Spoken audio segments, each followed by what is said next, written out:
देखिए, यहाँ पर जो ख़ास बात आपको दिया गया चैप्टर इंडियन इकोनॉमी का पार्ट 4 होगा। इंडियन इकोनॉमी का आपको यहाँ पर पार्ट 4 जो होगा, इस पार्ट 4 के अंतर्गत हम यहाँ पे चैप्टर 3 को देखते हैं। चैप्टर 3 आपके यहाँ पे है भारतीय अर्थव्यवस्था का उद्भव। देखिए, आपको भारतीय अर्थव्यवस्था को चैप्टर 3 जो आपको है भारतीय अर्थव्यवस्था का उद्भव, evolution of the Indian economy. देखिए, साल 1757 के बाद जब ईस्ट इंडिया कंपनी ने बंगाल का शासन अपने हाथ में ले लिया, ब्रिटेन के भारत के साथ संबंध शोषणकारी हो गए, क्योंकि ब्रिटेन के निर्यात और चीन को अफीम के निर्यात के लिए पैसा बंगाल की कर आय से दिया जाता था। इस बात का पर्याप्त सबूत नहीं है कि यूरोपीय तकनीक एशिया स्थानांतरित हुई होगी। चीन और भारत का अनुभव को बारीकी से देखने की ज़रूरत इसलिए है। देखो, चीन और भारत के अनुभव को बारीकी से देखने की ज़रूरत इसलिए है कि इन देशों में सन 1500 में एशिया की आबादी और जीडीपी का 3/4 हिस्सा था। देखिए, हम आपके पृष्ठ इस अध्याय के अंदर हम क्या इसकी पृष्ठभूमि पढ़ेंगे, और आपको प्राथमिक चालक वर्ग, कृषि बनाम उद्योग पढ़ेंगे, और नियोजित एवं मिश्रित अर्थव्यवस्था भी पढ़ेंगे, और सार्वजनिक क्षेत्र पर जोर देख सकते हैं। देखिए, यहाँ पर क्या कि पृष्ठभूमि देखिए, बैकग्राउंड देखिए, यहाँ पर स्वतंत्रता प्राप्ति के समय भारत की अर्थव्यवस्था बदतर स्थिति में थी। औपनिवेशिक अर्थव्यवस्था का सटीक उदाहरण होने के कारण भारत अपनी नहीं बल्कि औपनिवेशिक शक्ति यूके के विकास का कार्य कर रहा था। कृषि और उद्योग दोनों में ही संरचनात्मक विसंगतियाँ थी, जिसमें राज एकदम सीमांत भूमिका निभा रहा था। भारत की आज़ादी के 50 वर्ष पहले से जहां विश्व के दूसरे देशों में आर्थिक विकास में सरकार राज द्वारा सक्रिय भूमिका निभाई जा रही थी। इंग्लैंड में भी यूके इटसेल्फ वहीं भारत की सरकार ऐसा कुछ करने के बजाय एक आर्थिक शोषक का कार्य करती रही थी।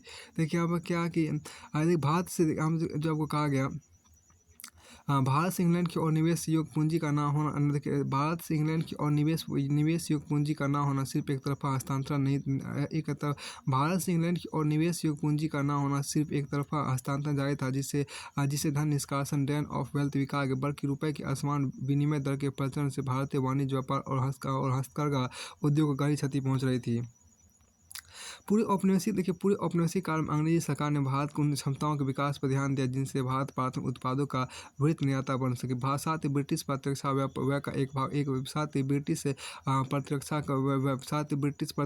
का एक भाग एक बहुत बड़ा भाग भी भारत पर लदा हुआ था। ब्रिटिश शासकों ने सामाजिक क्षेत्र की उपेक्षा की, जिसका नकारात्मक प्रभाव अर्थव्यवस्था, उत्पादन और उत्पादकता पर पड़ा। ब्रिटिश शासन में भारत निरक्षरों का महाद्वीप बना रहा। स्वतंत्रता प्राप्ति के समय साक्षरता दर 17% थी, जबकि जन्म के समय जीवन प्रत्याशा मात्र 32.5 वर्ष थी। उपनिवेशवादियों ने भारत को औद्योगिकरण की उपेक्षा की, भारत को औद्योगिक देश बनाने के जरूरी आधारभूत ढांचे का विकास नहीं किया, बल्कि यहाँ के कच्चे माल का शोषण और उपभोग किया था। जो भारतीय पूंजीपति थे, जो भारतीय पूंजीपति उभरे भी वे प्राय ब्रिटिश वाणिज्यिक पूंजी पर निर्भर थे, और उद्योग के अनेक क्षेत्र ब्रिटिश प्रतिष्ठानों के अधीन अथवा उनके द्वारा संचालित थे। जैसे जहाजरानी, बैंकिंग, बीमा, कोयला, बंगाल तथा जूट इत्यादि। स्वतंत्रता पूर्व का काल कुल मिलाकर ठहराव का काल था। स्वतंत्रता पूर्व का काल कुल मिलाकर ठहराव का काल था, जिसमें उत्पादन की संरचना अथवा उत्पादकता के स्तर में कोई परिवर्तन दृष्टिगोचर नहीं था। 20वीं सदी के पूर्वार्ध में वास्तविक उत्पादन दर 2% प्रति वर्ष या इससे भी कम थी। ब्रिटिश शासन भारत का आर्थिक प्रदर्शन कुल मिलाकर निम्न स्तर पर था। आर्थिक सांख्यिकीविद अयंगस मेडिसिन के अनुसार 1600 से 1870 ईस्वी तक भारत में प्रति व्यक्ति दर शून्य थी। 1870 से 1947 के बीच प्रति व्यक्ति वृद्धि दर 0.2%, जबकि ब्रिटेन में 1% रही थी। 1899 में 18 रुपये था। 1895 के लिए 39.5 रुपये की प्रति व्यक्ति आय का आंकड़ा भारतीय जनता की और उदारता की कहानी कहता है। 19वीं सदी के उत्तरार्ध तथा 20वीं सदी के पूर्वार्ध में बार बार के अकालों तथा महामारियों से भारत की ब्रिटिश सरकार की सामाजिक आर्थिक जिम्मेदारी के प्रति घोर लापरवाही प्रकट होती है। जबकि दूसरी ओर जनता के घोर दुख दैन्य का अनुमान भी लगता है। राजनेताओं और उद्योगपतियों को भारत के आज़ाद होने के बाद देश की आर्थिक स्थिति का अंदाजा भी था और चिंता भी था। देखिए, स्वतंत्रता के बाद भारत के आर्थिक विकास के रणनीतिक पहलुओं पर प्रमुख राजनेताओं में आज़ादी से पहले ही आपसी सहमति देखने को मिलती है, जो निम्नलिखित है। भारत के विकास की सीधी जिम्मेदारी राज्यों एवं सरकारों की होगी। दूसरा देखिए, आपको सार्वजनिक क्षेत्रों के महत्वाकांक्षी और अहम भूमिका होगी। तीसरा देखिए, भारी उद्योग के विकास की जरूरत होगी। चौथा देखिए, क्या विदेशी निवेश के लिए उत्साह दिखाने की जरूरत होगी। चौथा देखिए, क्या विदेशी निवेश को उत्साह दिखाने की जरूरत होगी। पांचवा देखिए, आर्थिक नियोजन की जरूरत होगी। जब देश स्वतंत्र हुआ तब सरकार के सामने आर्थिक क्षेत्र में विकास के एक व्यवस्थित संस्था की जरूरत थी। तब देश की अर्थव्यवस्था से कोई उम्मीद नहीं थी। ऐसे में तब देश की अर्थव्यवस्था को ऐसे तब देश की अर्थव्यवस्था से कोई देखिए तब देश की अर्थव्यवस्था से कोई उम्मीद नहीं थी। ऐसे में ऐसी संस्था को बनाना भी मुश्किल चुनौतियों से भरा था। राजनीतिक नेतृत्व के सामने आर्थिक वृद्धि और विकास की भारी मांग को पूरा करने की चुनौती थी, क्योंकि देश की जनता वाद और राष्ट्रीयता के उभार पर सवाल थी।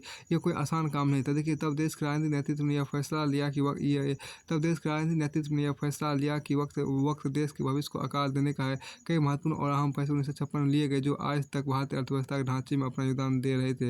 ये फैसले आपको आर्थिक सुधारों से पहले तो बेहद आम साबित हुई ही। आर्थिक सुधारों के बाद उनका असर कायम रहा। भारतीय अर्थव्यवस्था की प्रकृति और उसकी संभावनाओं को समझने के लिए आपका ये जानना बेहद जरूरी है कि किस तरह से भारत की अर्थव्यवस्था विकसित हुई। इससे जुड़े तथ्य, घटनाएं, वजह और अन्य घटकों को जानना भी उपयोगी है। भारतीय अर्थव्यवस्था के विकास के सफर की एक संक्षिप्त झलक आगे प्रस्तुत किया गया है। अब प्राथमिक चालक, इसमें जो आपको कहा गया, अब क्या यहाँ पर क्या कि आपको आपके यहाँ देखिए कि प्राथमिक चालक बल कृषि बनाम उद्योग। Prime moving force agriculture versus industry. Bharat में यह बहस का प्रासंगिक मुद्दा रहा है कि कौन सा क्षेत्र विकास की प्रक्रिया को आगे बढ़ाए। तत्कालीन सरकार उद्योग को भारत की अर्थव्यवस्था को गति प्रदान करने वाली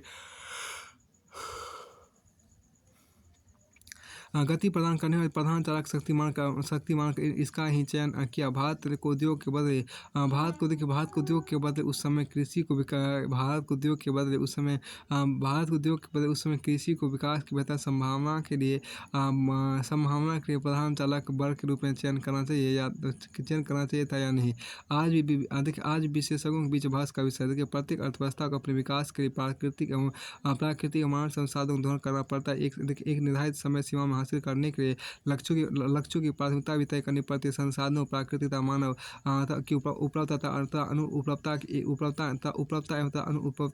ही एकमात्र मुद्दा नहीं जो एक अर्थव्यवस्था या तय करके घोषित करेगी देखिए, यहाँ पर जो एक अर्थव्यवस्था यह तय करके घोषित करे कि उसे प्रधान चालक शक्ति के रूप में कृषि को चुनना है था उद्योग को। इसके अलावा भी अनेक सामाजिक राजनीतिक दबाव तथा उद्देश्य होते हैं जिनकी ऐसे निर्णयों में भूमिका होती है। देखिए, स्वतंत्रता के पश्चात राजनीतिक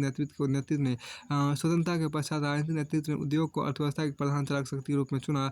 यह पहले ही राष्ट्रपति नेताओं के प्रभावी समूह द्वारा 1930 के दशक के मध्य में तय किया जा चुका था। जबकि उन्होंने भारत में आर्थिक नियोजन की आवश्यकता अनुभव करके भी 1938 राष्ट्रीय योजना समिति नेशनल प्लानिंग कमेटी का गठन किया गया था। उपलब्ध संसाधनों के मद्देनजर यह एक अतार्किक निर्णय था, क्योंकि भारत में उन पूर्वापेक्षाओं अथवा जरूरतों का अभाव था जिनके कारण उद्योग को प्रधान चालक घोषित किया जा सकता। जैसे आपको आधारभूत संरचना, जैसे बिजली, परिवहन तथा संचार की अनुपस्थिति। दूसरा देखिए, आपको आधारभूत उद्योग लोहा एवं इस्पात, सीमेंट, कोयला, कच्चा तेल शोधन एवं बिजली की नगण्य उपस्थिति। तीसरा देखिए, आपको निवेश योग पूंजी की कमी, चाहे वह सरकार हो या निजी क्षेत्र हो। चौथा, आपको देखिए उद्योग की प्रक्रिया को चलाने के लिए जरूरी प्रौद्योगिकी की अनुपस्थिति, शोध एवं विकास का सरलता अभाव। देखिए, पाँचवा देखिए, कुशल मानव संसाधन कमी होता है। छठा देखिए, लोगों में उद्यमशीलता का अभाव रहता है। सातवां देखिए, औद्योगिक उत्पादों के बाजार की अनुपस्थिति। तथा आठवां देखिए, अन्य सामाजिक मनोवैज्ञानिक कारक जो कि अर्थव्यवस्था के सुचारू औद्योगिकरण में बाधक तत्व बने। देखिए यहाँ पर कि वास्तव में यहाँ क्या देखिए आपको वास्तव में भारत को वास्तव में भारत की अर्थव्यवस्था की चालक शक्ति वास्तव में भारत की अर्थव्यवस्था की चालक शक्ति के रूप में कृषि ही सबसे स्वाभाविक विकल्प होता है, क्योंकि भारत के पास उर्वर भूमि के रूप में प्राकृतिक संसाधन मौजूद था जो कि कृषि के लिए उपयुक्त था। फिर आप आगे यहाँ पर देखिए क्या कि दूसरा देखिए मानव पूंजी के लिए किसी उच्च कौशल प्रशिक्षण की आवश्यकता नहीं थी। मात्र अपने क्या कि आप कि मात्र अपने भूमि देखिए मात्र अपने भूमि स्वामित्व सिंचाई मात्र अपने भूमि स्वामित्व सिंचाई तथा कृषि के अन्य आगत और इनपुट्स के पुनर्गठन से भारत अपने विकास की बेहतर संभावना तलाश सकता था। एक बार यह सुनिश्चित कर लेने के बाद कि देश में अन्न, आवास, मूलभूत स्वास्थ्य देखिए अब मूलभूत स्वास्थ्य सुविधा आदि का संकट नहीं है। विकास का एक लक्ष्य तो हासिल किया ही जा सकता है। आम लोगों का कल्याण का लक्ष्य देखिए आम लोगों का कल्याण का लक्ष्य एक बार लोगों द्वारा एक स्तर की क्रय शक्ति अर्जित कर लेने के बाद भारत उद्योग के विस्तार में लग सकता था। भारत उतनी अतिरिक्त आय सृजित करने में सक्षम था। भारत उतनी अतिरिक्त आय सृजित करने में सक्षम था जितनी कि उभर उद्योगों की बयालू सफलता जरूरी था। चीन 1949 में यही क्या अपने संसाधनों का सम्यक मूल्यांकन करके उसने कृषि को अर्थव्यवस्था की प्रधान चालक शक्ति घोषित किया। कृषि से जो अतिरिक्त आमदनी हुआ उसका औद्योगिकरण की पूर्व आवश्यकताओं के विकास का निवेश किया और 1970 के दशक में देश इसके लिए तैयार हुआ। औद्योगिक चीन का उदय इतना प्रभावकारी था कि उसकी धमक तथाकथित उन्नत विकसित औद्योगिक देशों में भी अनुभव की गई। चीन का उद्योग संबंधी प्रयास चीन को एक विशाल औद्योगिक देश के रूप में बदलने में फलीभूत हुआ। अब देखिए प्रश्न उठता है कि स्वतंत्र भारत का नेतृत्व क्या वास्तविकताओं का विश्लेषण करने में सक्षम नहीं था, जैसा कि ऊपर विवेचन किया गया और यह निष्कर्ष सामने आया कृषि उद्योग के ऊपर प्रधानता मिलनी चाहिए थी। क्या यह संभव है कि पंडित नेहरू का मंत्रिमंडल भारत की जमीनी वास्तविकताओं का विवेकपूर्ण विश्लेषण करने में चूक गया, जबकि स्वयं नेहरू अपने समय एशिया के स्वप्नदर्शी नेताओं बहुत ऊंचे कद के थे। उस समय माओ अंतर्राष्ट्रीय परिदृश्य पर उभर कर नहीं आए थे। यह कैसे संभव हुआ कि भारत स्वतंत्रता प्राप्ति के पश्चात कृषि को प्राथमिकता का क्षेत्र घोषित करने में विफल रहा, जबकि उसने आज़ादी की लड़ाई गाँव कृषि तथा ग्रामीण विकास को प्रमुखता देने वाले गांधीवादी सिद्धांतों के आधार पर लड़ी थी कि भले ही आप जो आपको देखिए भले ही गांधी जी सत्ता से दूर है, लेकिन कितने ही उद्भट गांधीवादी सरकार में शामिल थे, और इसमें भी संदेह नहीं कि सरकार के अंदर जो मुख्य प्रेरणा सरकारी निर्णयों को संचालित करती थी वो और कुछ नहीं बल्कि गांधीवादी समाजवाद था। उस समय अनेक ऐसे निर्णय थे जिन पर उस काल की मुख्य राजनीतिक शक्ति का प्रभाव था। फिर भी कुछ अत्यंत महत्वपूर्ण निर्णय तत्कालीन राजनीतिक नेतृत्व अर्थात नेहरू जी के स्वप्नदर्शी रुझानों के प्रभाव में लिए गए। यही कारण है कि स्वतंत्र भारत के आर्थिक चिंतन को आज भी नेहरूवादी अर्थशास्त्र के रूप में जाना और स्वीकार किया जाता है। यदि हम भारतीय आर्थिक इतिहास की प्रमुख साहित्य पर नजर दौड़ाएं तथा उस समय के आलोचकों तथा समकालीन विशेषताओं के विचार पर गौर करें तो यह स्पष्ट हो जाए कि क्यों भारत ने उद्योग को अर्थव्यवस्था की प्रमुख चालक शक्ति के रूप में अपनाया, जबकि कृषि ही उसके लिए सबसे सहज और सार्थक विकल्प था। यह हमारे लिए प्रीतिकर प्रश्न नहीं है। नहीं है कि आज भी विशेषज्ञों के बीच यह विषय बहस का मुद्दा है। देखिए निम्न प्रकार से इसे और स्पष्ट किया जा सकता है। पहला उपलब्ध संसाधनों के मद्देनजर कृषि अर्थव्यवस्था के प्रधान चालक बल के रूप में स्वाभाविक विकल्प कृषि योग भूमि तथा मानव शक्ति, लेकिन चूंकि भारतीय कृषि में पारंपरिक औजारों तकनीक का इस्तेमाल हो रहा था, इसलिए इसके आधुनिकीकरण तथा भविष्य में यांत्रिकरण कुछ अंशों में की प्रक्रिया स्वदेशी औद्योगिक आधार के अभाव में बाधित हो जाती है। यदि हम इसके लिए आयात का सहारा लेते हैं तो इसके लिए पर्याप्त मात्रा में विदेशी मुद्रा भंडार की जरूरत थी, साथ ही विदेशों पर निर्भरता भी बन जाती। उद्योग को प्रधान चालक शक्ति के रूप में चुनाव करके वास्तव में अर्थव्यवस्था का औद्योगिकरण तो कर ही रहे थे, पारंपरिक कृषि का आधुनिकीकरण भी कर रहे थे। आज पूरी दुनिया में विश्व बैंक तथा अंतर्राष्ट्रीय मुद्रा कोष IMF सहित प्रबल विचारधारा औद्योगिकरण के औद्योगिकरण के पक्ष में थी, तीव्रता के पक्ष में थी। आपको तीव्रता वृद्धि तथा तीव्रता वृद्धि तथा अंतर तीव्रता विकास के लिए ये अंतर्राष्ट्रीय संस्थाएं सदस्य देशों को हर औद्योगिकरण के लिए हर दृष्टिकोण से समर्थन दे रही थी। यही स्थिति विकसित अर्थव्यवस्थाओं के साथ भी थी। इस समर्थन और सहयोग के आधार पर न सिर्फ औद्योगिकरण तेज होना था, बल्कि भविष्य में औद्योगिक निर्यातक बनने की आशा भी बनती थी। ऐसा सहयोग सदस्य देशों को उस स्थिति में नहीं मिल सकता जब वे कृषि को प्रधान चालक शक्ति मानकर चलते थे। वास्तव में कृषि को आगे लेकर चलना कहीं न कहीं पिछड़ेपन की निशानी भी थी। भारत का राजनीतिक नेतृत्व देश को आगे ले जाने को संकल्पित था। पीछे नहीं, यह तो 1990 के दशक में जरूर संभव हुआ कि दुनिया और विश्व बैंक अंतर्राष्ट्रीय मुद्रा कोष का कृषि क्षेत्र के प्रति दृष्टिकोण पर बदला और इस पर बल देना पिछड़ेपन की निशानी नहीं रह गया। अब द्वितीय विश्व युद्ध ने सामरिक शक्ति की श्रेष्ठता सिद्ध कर दी। सामरिक शक्ति के लिए एक देश को मात्र विज्ञान और प्रौद्योगिकी ही नहीं, बल्कि औद्योगिक आधार भी चाहिए। भारत को भी एक शक्तिशाली सामरिक आधार विकसित करना था, प्रतिरोधक बल के रूप में। उद्योग क्षेत्र को प्रधान चालक बल बनाकर एक साथ अनेक चुनौतियों का समाधान ढूंढने को कोशिश की गई। पहला, उद्योग से तीव्र वृद्धि संभव होगी। दूसरा, कृषि का आधुनिकीकरण संभव होगा तथा तीसरा, देश अपनी प्रत्यक्ष शक्ति का विकास कर सकेगा। चूंकि अर्थव्यवस्था विज्ञान एवं प्रौद्योगिकी तैयारी को भी प्रधानता मिली थी, इसकी उपलब्धियां भी आधुनिक विश्व के अनुरूप ही रही। यह भारत में बहुत हद तक संभव हुआ। देखिए चौथा में देखिए स्वतंत्रता पूर्वी राष्ट्रीय नेताओं के साथ समाज विज्ञानियों के बीच इस बात पर एक राय थी कि स्वतंत्रता पूर्वी राष्ट्रीय नेताओं के साथ समाज विज्ञानियों के बीच इस बात पर एक राय थी कि भारत में सामाजिक परिवर्तन को गति मिलनी चाहिए, क्योंकि देश आधुनिकता के क्षेत्र में पिछड़ा हुआ था। इसके लिए परंपरागत एवं पुरानी जीवनशैली को त्यागना था। वैज्ञानिक दृष्टिकोण युक्त कृषि एक अनिवार्यता थी। यह सोच विपूर्ण औद्योगिकरण और देश को ले जाने का कारण बना। देखिए, भारत को स्वतंत्रता मिलने तक औद्योगिकरण की ताकत का अनुभव दुनिया को हो चुका था और इसकी साक्षरता और इसकी सक्षमता अथवा सामर्थ्य में कोई संदेह नहीं रहा था। और उपरोक्त कारणों से भारत स्वतंत्रता पश्चात तीव्र औद्योगिकरण की ओर उन्मुख हुआ और यही अर्थव्यवस्था की प्रधान चालक शक्ति बन गया। देखिए यहाँ पर क्या शायद संसाधन संबंधी भारत की स्वभावगत वास्तविकता औद्योगिकृत एवं विकसित भारत की आकांक्षाओं में खो गई। फिर भी ऐसा निष्कर्ष नहीं निकाला जा सकता कि भारतीय अर्थव्यवस्था इसमें पूर्णतः विफल रही है। इस विषय पर विशेषज्ञ एकमत नहीं है। 20वीं सदी के अंतिम दशक में कृषि को लेकर आर्थिक विचारों की दुनिया में बड़े परिवर्तन दृष्टि को हुए। कृषि किसी अर्थव्यवस्था के पिछड़ेपन का प्रतीक नहीं रह गया। अगर इसे वृद्धि एवं विकास के इंजन बनाने के प्रयास हुए तो चीन ने सिद्ध कर दिखाया कि किस प्रकार कृषि को अर्थव्यवस्था के प्रधान चालक शक्तिमान बनाकर आंतरिक एवं बाह्य रूप से शक्ति संपन्न होकर एक बड़ी औद्योगिक अर्थव्यवस्था का निर्माण किया जा सकता है। लेकिन सुधार प्रयासों एवं प्रक्रियाओं से गुजरते हुए भारत स्वतंत्रता प्राप्ति के समय से अपनाई गई लगभग सभी आर्थिक नीतियों की समीक्षा आत्मविश्लेषण की दृष्टि से कर रहा था। अब कृषि क्षेत्र पर ध्यान केंद्रित करने का समय आ गया, आ पहुंचा था।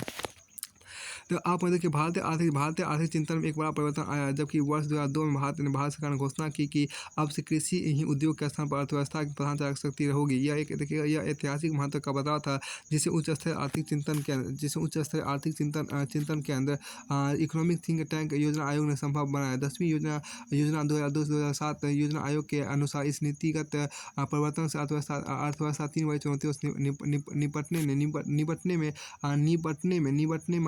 निपटने में समर्थ होगी। आपको क्या अर्थव्यवस्था कृषि उत्पादन बढ़ाकर खाद्य सुरक्षा हासिल करने में समर्थ होगी। इसके अतिरिक्त कृषि अधिशेष एग्रीकल्चर सरप्लस से भूमंडलीकृत होती विश्व अर्थव्यवस्था में विश्व व्यापार समझौते WTO का लाभ उठाकर निर्यात की संभावना बनाई जा सकेगी। दूसरा गरीबी उन्मूलन की समस्या बहुत हद तक हल की जा सके, क्योंकि कृषि की प्रधानता से यह उच्चतर आय सृजन वाला व्यवसाय बन जाएगी और इससे ग्रामीण अर्थव्यवस्था में अधिक लाभकारी रोजगार होने से वृद्धि होगी। तीसरा आपको क्या बाजार की दृष्टि से विफल उदाहरण के रूप में देखे जाने भारत की स्थिति में भी सुधार हो सकेगा। अब कृषि क्षेत्र के बारे में वैसे तो वैश्विक WB वर्ल्ड बैंक एवं IMF सहित बोध परसेप्शन 1990 के दशक के मध्य तक बदल चुका था, लेकिन इस दिशा में भारत का आधिकारिक घोषणा कुछ विलंब से हो पाई। भारत में वर्ष 2002 में कृषि क्षेत्र को औद्योगिक क्षेत्र के बदले में अर्थव्यवस्था के प्राथमिक चालक प्राइम मूविंग फोर्स माना गया। भारतीय अर्थव्यवस्था में कृषि क्षेत्र में उच्च भूमिका के मामले में आज सरकार एवं विशेषज्ञों की एक सोच एक जैसी है। देखिए वैसे देश के सकल घरेलू उत्पाद जीडीपी में कृषि की हिस्सेदारी घटती गई 17.4%, लेकिन रोजगार उपलब्ध कराने के मामले में इसकी हिस्सेदारी 28.7% आज भी काफ़ी उच्च है। देखिए चूंकि आप ध्यान क्या कि चूंकि भारतीय अर्थव्यवस्था की संरचना का निर्धारण उत्तरोत्तर आने वाली औद्योगिक नीतियों से हुआ था, यही कारण रहा है कि आर्थिक सुधारों की शुरुआत भी इसी क्षेत्र से हुई। जहाँ तक कृषि क्षेत्र में आर्थिक सुधारों की बात है तो इसकी शुरुआत कुछ विलंब से हो सकी। वर्ष 2000 की शुरुआत में इस विलंब के लिए जिम्मेदार मुख्य कारण आपको मुख्य कारण आपको निम्न प्रकार रहे। देखिए आर्थिक सुधारों में निजी निवेश को बढ़ावा देना था। आर्थिक सुधारों में देखिए आर्थिक सुधारों में निजी निवेश को बढ़ावा देना तय था। चूंकि कृषि क्षेत्र पहले से ही निजी क्षेत्र के मुक्त था और चूंकि कृषि क्षेत्र पहले से ही निजी क्षेत्र के मुक्त था, इसमें निजी निवेश को बढ़ावा देने का रास्ता सिर्फ संगठित कॉर्पोरेट एवं ठेका कॉन्ट्रैक्ट रह गया था और देश की सामाजिक एवं आर्थिक स्थिति इसके लिए तैयार नहीं थी। तो दूसरा कृषि समाज में आर्थिक सुधारों के बारे में अनिश्चितता एवं शक का माहौल था। यह देखिए माहौल था कि यह प्रक्रिया धनी वर्गों के लिए ही लाभकारी है। देखिए तीसरा क्या कृषि क्षेत्र पर जीवन निर्वाह के चूंकि निर्भरता काफ़ी उच्च है, जिस कारण भूमि अधिग्रहण या अन्य कृषि सुधारों को अंजाम देना मुश्किल बना रहा। देखिए भारत को औद्योगिक क्षेत्र विशेषकर रोजगार त्वरित विनिर्माण क्षेत्र के विस्तार द्वारा कृषि पर निर्भर जनसंख्या को रोजगार उपलब्ध कराने की जरूरत है। तभी कृषि क्षेत्र में उचित सुधारों को क्रियान्वित किया जा सकता है। यानी कि क्या कि कृषि एक क्षेत्र है जिसमें केंद्र एवं राज्य की सरकार सर्वाधिक अवरोधों का सामना करती रही है। वो है कृषि क्षेत्र। देखिए वर्तमान समय में इस क्षेत्र के आवश्यक सुधार एवं संबंधित अवरोधों को निम्न प्रकार से देखा जा सकता है। पहला देखिए आपको देश में एक राष्ट्रीय कृषि बाजार की आवश्यकता है, लेकिन राजनीतिक शक्ति के अभाव में राज्यों द्वारा उचित प्रकार के कृषि उत्पाद बाजार समितियों ADMCs का निर्माण आपको लंबित है। दूसरा कृषि में संगठित क्षेत्र के निवेश को बढ़ावा इसलिए नहीं दिया जा पा रहा है क्योंकि देश में भूमि अधिग्रहण की एक प्रभावी और पारदर्शी नीति उपलब्ध नहीं है। तीसरा देखिए श्रम सुधारों के अभाव में न सिर्फ वाणिज्यिक कृषि का विकास नहीं हो पा रहा है, बल्कि उचित औद्योगिक विकास करके कृषि पर जनसंख्या के भारी बोझ को कम करना संभव नहीं हो पा रहा है। देखिए चौथा देखिए उचित अनुसंधान एवं विकास निवेश की कमियों के कारण कृषि मशीनीकरण बाधित हो रहा है। तो पाँचवा देखिए कृषि क्षेत्र में सही स्तर प्रकार का अनुसंधान एवं विकास की आवश्यकता है, लेकिन उचित वातावरण के अभाव में इस दिशा में दक्ष एवं सक्षम निजी क्षेत्र को बढ़ावा नहीं दिया जा सका है। तो छठा आपके कृषि उत्पादों के बाजार तक की पहुंच को स्थापित करने के देश को सप्लाई चेन प्रबंधन में उचित निवेश करने की आवश्यकता है। सातवां देखिए क्या इसी प्रकार कृषि उत्पादों के लिए उचित किस्म के कमोडिटी ट्रेडिंग की व्यवस्था अति आवश्यक है ताकि इन उत्पादों का सही और जोखिम रहित मूल्य की खोज हो सके। आठवां ताकि भारत कृषि वैश्वीकृत ही रहे। आर्थिक हालात में विकसित देशों से प्रतिस्पर्धा कर सके। ताकि भारतीय कृषि वैश्वीकृत ही रहे, आर्थिक हालात में विकसित देशों से प्रतिस्पर्धा कर सके। भारत की तैयारी काफ़ी कमजोर रही है। नंबर कि इसी प्रकार कृषि को लाभकारी रिम्यूनरेटिव बनाना अति आवश्यक है ताकि कृषक समाज अपने कृषि कार्यों को बाजार आधारित मार्केट बेस्ड आय अर्जित कर सके। कृषि संकट एग्रेरियन क्राइसिस के लिए यह एक भारी कारण है। विशेषज्ञों की राय में भारतीय कृषि क्षेत्र के विकास एवं सुधारों के लिए देश की सरकारों में उच्च स्तर सहभागिता का होना काफ़ी जरूरी है। कृषक समाज में जागरूकता तथा सरकारों की सही नीतियों द्वारा ही इस क्षेत्र का उचित विकास संभव। अब देखिए नियोजित एवं मिश्रित अर्थव्यवस्था प्लान्ड एंड मिक्स इकोनॉमी। यहाँ देखिए स्वतंत्र भारत एक नियोजित एवं मिश्रित अर्थव्यवस्था वाला देश बना। भारत को राष्ट्रीय नियोजन की आवश्यकता थी। यह राजनीतिक नेतृत्व ने आज़ादी की पूर्व ही तय कर लिया था। आज़ादी की पूर्व ही तय करे। भारत न केवल संसाधन के स्तर पर क्षेत्रीय असमानताओं का सामना कर रहा था, बल्कि अंतर क्षेत्रीय असमानताएं भी यहाँ सदियों से मौजूद थी। व्यापक निरंतरता तभी दूर हो सकती थी जब सरकार आर्थिक नियोजन की प्रक्रिया शुरू करती। इसलिए असमानता दूर करने में आर्थिक नियोजन को एक कारगर औजार माना गया। वास्तव में भारतीय जनता की घोर निरंतरता की स्थिति ने ही सरकार को नियोजन की प्रक्रिया अपनाने को विवश किया। जिससे को संसाधनों का आवंटन था उनको एकत्रित कर समत्वपूर्ण वृत्ति एवं विकास की अपनी सक्रिय भूमिका निभा सके। यद्यपि भारत संवैधानिक रूप से राज्यों का एक संघ था, नियोजन की प्रक्रिया में गतिविधियों के नियमन एवं निर्देशन का अधिकार अधिक से अधिक केंद्र सरकार के हाथों में केंद्रित होता गया। भारत की नियोजित अर्थव्यवस्था अपनाने के पीछे कुछ तत्कालीन अनुभव भी थे जिन्होंने दुनिया को प्रभावित किया। पहला 1929 की मंदी और दूसरे महायुद्ध के बाद पुनर्निर्माण की चुनौती के कारण विशेषज्ञ इस निष्कर्ष पर पहुंचे कि राज्य को अर्थव्यवस्था में हस्तक्षेप करना चाहिए। एडम स्मिथ द्वारा प्रतिवाद हस्तक्षेप के विचार के विपरीत। एडम स्मिथ द्वारा प्रतिवाद हस्तक्षेप के विचार के विपरीत। यहाँ देखिए दूसरा देखिए लगभग इसी काल में सोवियत संघ एवं पूर्वी यूरोप के देशों की कमांड अर्थव्यवस्था अर्थात राजव्यवस्था अपनी तीव्र आर्थिक वृद्धि की खबरें बना रही थी। 1950 से 1960 के दशक में दुनिया भर में नीति निर्माताओं की राय अर्थव्यवस्था में राज्य की सक्रिय भूमिका के पक्ष में बन रही थी। देखिए यहाँ पर तीसरा दुनिया भर में बाजार की विफलता, मार्केट फेलियर की स्थिति को निष्प्रभावी करने में राज्य की प्रभावी भूमिका को स्वीकार किया जा रहा था। देखिए ध्यातव्य 1929 की महामंदी दौरान बाजारी विफलता की स्थिति बनी थी, जबकि मांग निम्नतम स्तर पर तक गिर गई थी। अनेक नव स्वतंत्र विकासशील राष्ट्रों के लिए इसलिए आर्थिक नियोजन एक स्वाभाविक विकल्प बना। यह सोचा गया कि आर्थिक नियोजन एक निश्चित समय सीमा में प्राथमिकता शुदा लक्ष्यों की प्राप्ति के लिए संसाधन जुटाने में राज्य की सहायता करता है। एक बार जब राजनीतिक नेतृत्व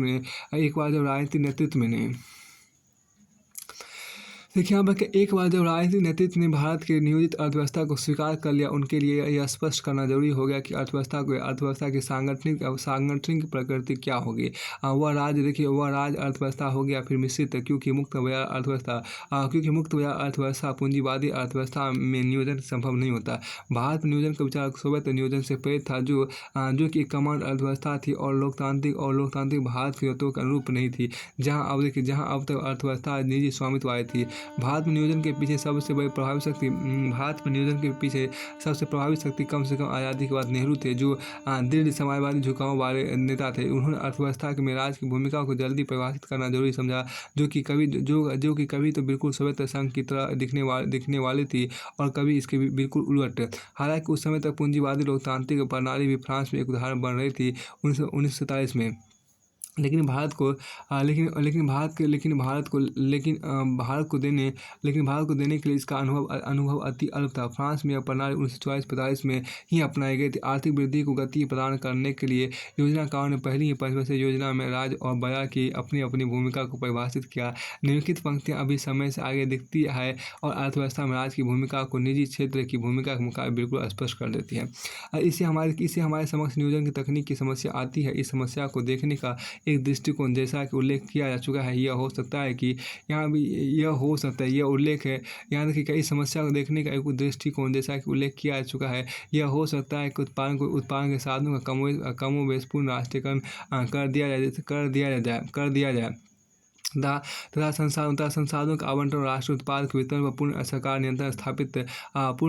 नियंत्रण स्थापित कर दिया जाए। मात्र नियोजन की एक तकनीक के रूप में निर्णय करने पर यह आशाजनक कार्रवाई प्रतीत हो सकती है, लेकिन ऊपर रेखांकित उद्देश्यों के पृष्ठभूमि में साथ व्यवहारिक दृष्टि विचार करने पर सार्वजनिक क्षेत्र का ऐसा विस्तार वर्तमान अवस्था में ना तो आवश्यक है और ना ही वांछनीय। लोकतांत्रिक व्यवस्था में नियोजन का अर्थ है उत्पादक शक्ति के पूर्ण संगठन दबाव अथवा बल प्रयोग का न्यूनतम उपयोग। अब इस अवस्था में देखिए, इस अवस्था को सार्वजनिक क्षेत्र के उपलब्ध संसाधनों का नए ढंग से निवेश के उपयोग करता है। इस देखिए यहाँ पर इस अवस्था में सार्वजनिक क्षेत्र के उपलब्ध संसाधनों का नए ढंग से निवेश के लिए उपयोग करता है, न कि वर्तमान उत्पादन क्षमता के अधिग्रहण में उनका इस्तेमाल होना चाहिए। कुछ मामलों उत्पादन के साधनों का सार्वजनिक उत्पादन के साधनों का सार्वजनिक स्वामित्व जरूरी हो सकता है, जबकि अन्य के लिए सार्वजनिक विनिमय एवं नियंत्रण। देखिए निजी क्षेत्र को तथापि उत्पादन तथा वितरण में भी महत्वपूर्ण भूमिका निभानी है। हाल ही की परिस्थितियों में इसलिए नियोजन का अर्थ व्यावहारिक रूप में ऐसी अर्थव्यवस्था से होगा जो राज्य द्वारा मार्गदर्शित एवं निर्देशित हो, जबकि अंशतः राज्य कार्य द्वारा तथा अंशतः निजी प्रयासों में पहलों से संचालित हो। ऊपर उद्धृत पंक्तियाँ कल्पनाशीलता में अपने समय से आगे हैं। यह कहना उपयुक्त होगा कि 1950 के दशक में विशेषज्ञों ने अर्थव्यवस्था में राज्य के हस्तक्षेप का पक्ष लिया। आने वाले 3 दशकों में पूर्व एशिया चमत्कार द ईस्ट एशिया मिलाकर WB ने ऐसे पर हस्तक्षेप की सीमा परिभाषित करने वाला था। पूर्व एशिया के देशों ने 3 दशकों से उच्च वृद्धि दर बनाए रखने में सफलता पाई और इस चर्चा को पुनर्जीवित कर दिया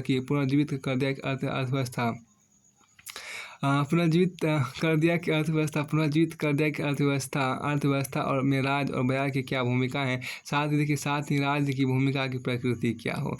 इन चर्चाओं का निष्कर्ष, जैसा कि विश्व बैंक ने 1993 में प्रस्तुत किया, वही रहा जो कि भारत की प्रथम पंचवर्षीय योजनाओं में उल्लेखित था। अब क्योंकि मिश्रित अर्थव्यवस्था के भारतीय संस्करण की वास्तविक प्रकृति 1951 में रेखांकित की गई, लेकिन 1950 के दशक में इसका क्रमिक विकास हुआ। 1950 के दशक के अंत तक मिश्रित अर्थव्यवस्था को लगभग पूरी तरह त्याग दिया गया और 1980 के दशक के मध्य तथा अंत में 1990 के दशक की शुरुआत में यह विचार अपने सुतवा अवस्था मतलब हाइबरनेशन से बाहर आया, जबकि आर्थिक सुधारों की शुरुआत हुई।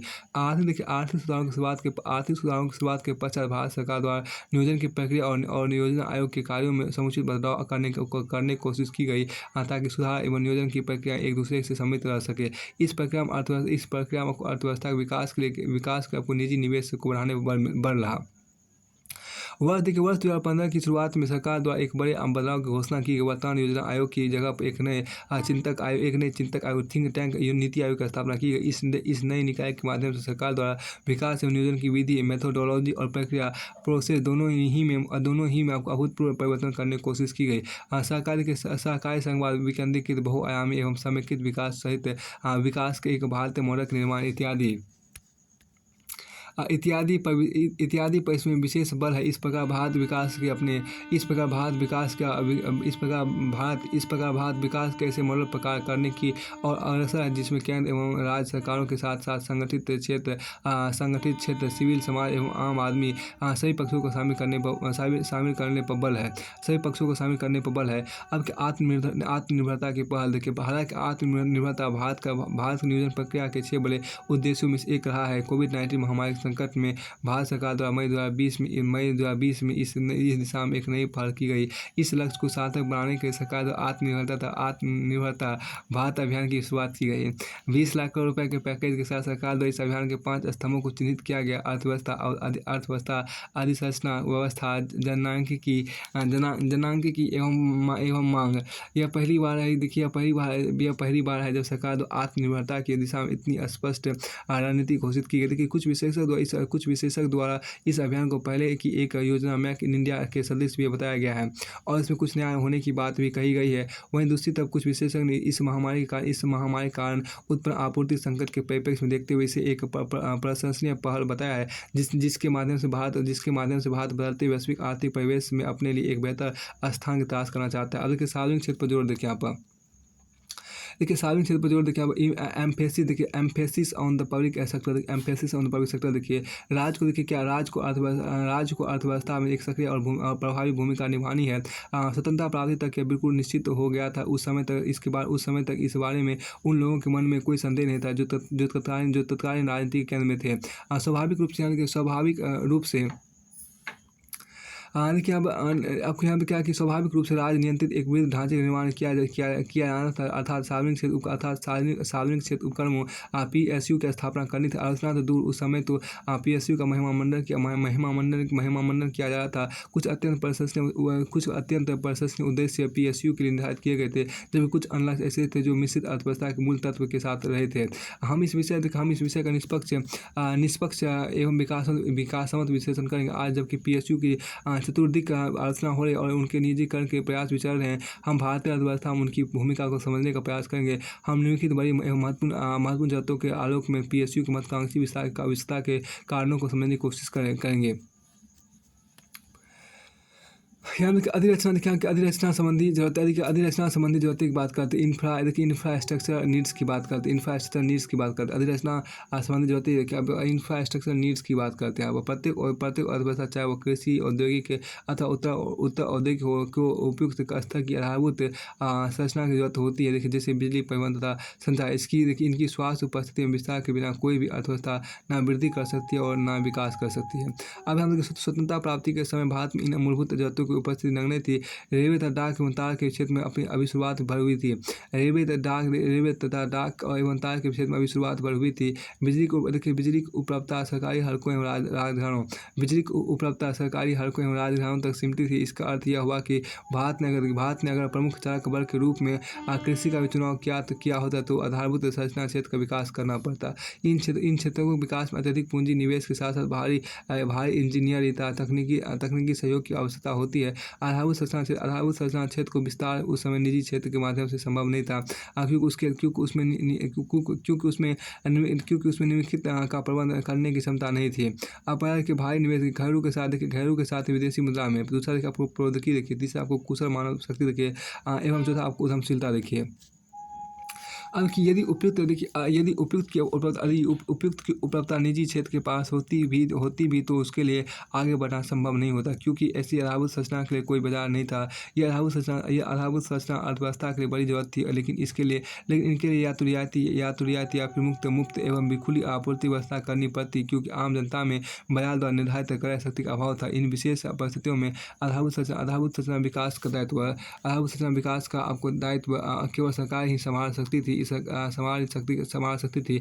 सरकार के लिए संभव था कि वह इस क्षेत्र के सरकार के लिए यह संभव था कि वह इस क्षेत्र के विकास के जरूरी उत्पादनों का प्रबंध करे। साथ ही जरूरतमंद क्षेत्रों में तथा उपभोक्ताओं तक उनकी आपूर्ति और वितरण करे, जिससे कि अर्थव्यवस्था की पर्याप्त वृद्धि सुनिश्चित की जा सके। इसके अतिरिक्त अन्य किसी विकल्प का अभाव था। यही कारण है कि आधारभूत संरचना क्षेत्र में राज्य की इतनी प्रभावकारी उपस्थिति है कि अन्य संबंधित क्षेत्रों जैसे कि बिजली, रेलवे, विमान तथा दूरसंचार आदि में राज्य के एकाधिकार है। अब देखिए दूसरा औद्योगिक जरूरतें देखिए, आप औद्योगिक जरूरतें हम देखिए क्या होता है। इंडस्ट्रियल नीड्स की बात करते हैं। जैसा कि हमने पिछले पृष्ठों में देखा, भारत ने उद्योग को अर्थव्यवस्था की प्रमुख चालक शक्ति के रूप में चुना। उद्योगों के कतिपय ऐसे क्षेत्र से जिनमें अपर्याप्त कारणों से सरकार को निवेश करना था।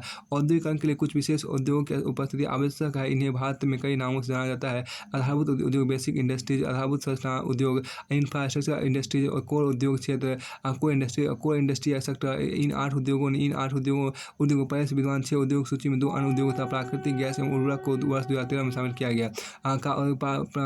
प्राकृतिक गैस उर्वरक को शामिल किया गया। का औद्योगिक उत्पादन सूचकांक IIP में कुल 27% भार वेट है। ये उद्योग निम्न प्रकार आपको है। देखिए भार से देखिए, तेल शोधन उत्पादन में 11.29% है। विद्युत में आपको 7.9% है, और आपको इस्पात में आपको 7.22% है, और कोयला में आपको 4.16% है, और कच्चा तेल में आपको 3.62% है। प्राकृतिक गैस में आपको 2.77% है। अब के सीमेंट में कितना 2.16% है और 8 उर्वरक में 1.06% है। अब के आधारभूत देखिए यहाँ जो कहा गया है कि आधारभूत संरचना क्षेत्र की तरह ही देखिए आधारभूत संरचना क्षेत्र की तरह ही आधारभूत संरचना उद्योग के लिए भी भारी पूंजी के साथ ही प्रौद्योगिकियों मानव शक्ति तथा उद्यमशीलता की बड़े पैमाने पर जरूरत होती है, जो कि पूर्ण निजी क्षेत्र द्वारा जुटाना संभव नहीं माना गया। यदि निजी क्षेत्र मूलभूत उद्योगों वस्तुओं की आपूर्ति कर भी पाते हैं, तभी उपभोक्ताओं की कमजोर क्रय शक्ति कारण भी अपना उत्पाद बाजार में विक्रय करने में सफल नहीं हो पाते। शायद यह एक और कारण था कि मूलभूत उद्योगों का स्थापना दायित्व सरकार ने ही स्वयं वहन किया। देखिए इन उद्योगों में से सीमेंट क्षेत्र तक निजी क्षेत्र निजी क्षेत्र में कुछ मजबूत है। लोहा एवं इस्पात क्षेत्र में निजी क्षेत्र एक अकेली कंपनी की उपस्थिति थी। कोयला क्षेत्र को निजी क्षेत्र द्वारा नियंत्रित थी। कोयला क्षेत्र आपको निजी क्षेत्र द्वारा नियंत्रित था, जबकि कच्चे तेल एवं तेल शोधन में निजी क्षेत्र ने अभी कदम ही रखे थे। उद्योग से